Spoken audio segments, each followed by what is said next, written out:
August 14 മത്തായിയുടെ വിശുദ്ധ സുവിശേഷത്തിൽ നിന്നുള്ള വായന. അദ്ധ്യായം 18 21 മുതൽ 35 വരെയുള്ള വാക്യവും 19 അദ്ധ്യായം 1 വാക്യവും. അക്കാലത്ത് പത്രോസ് മുന്നോട്ട് വന്ന് അവനോട് ചോദിച്ചു, കർത്താവേ, എന്നോട് തെറ്റ് ചെയ്യുന്ന എൻ്റെ സഹോദരനോട് ഞാൻ എത്ര പ്രാവശ്യം ക്ഷമിക്കണം? 7 പ്രാവശ്യമോ? യേശു അരുളി ചെയ്തു, 7 എന്നല്ല 70 പ്രാവശ്യം എന്നു ഞാൻ നിന്നോട് പറയുന്നു. സ്വർഗരാജ്യം തൻ്റെ സേവകന്മാരുടെ കണക്ക് തീർക്കാൻ ആഗ്രഹിച്ച ഒരു രാജാവിന് സദൃശ്യം. കണക്ക് തീർക്കാൻ ആരംഭിച്ചപ്പോൾ 10,000 താലന്ത് കടപ്പെട്ടിരുന്ന ഒരുവനെ അവർ അവൻ്റെ മുൻപിൽ കൊണ്ടുവന്നു.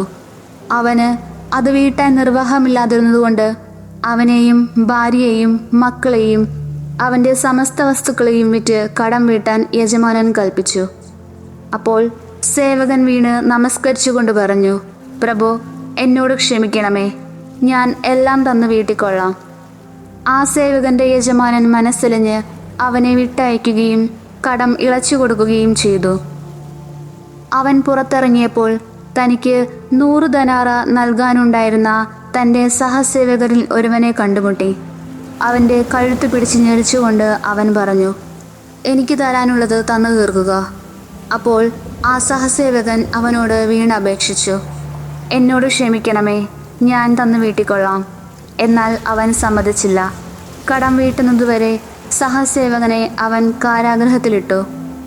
സംഭവിച്ചതറിഞ്ഞ് മറ്റു സേവകന്മാർ വളരെ സങ്കടപ്പെട്ടു.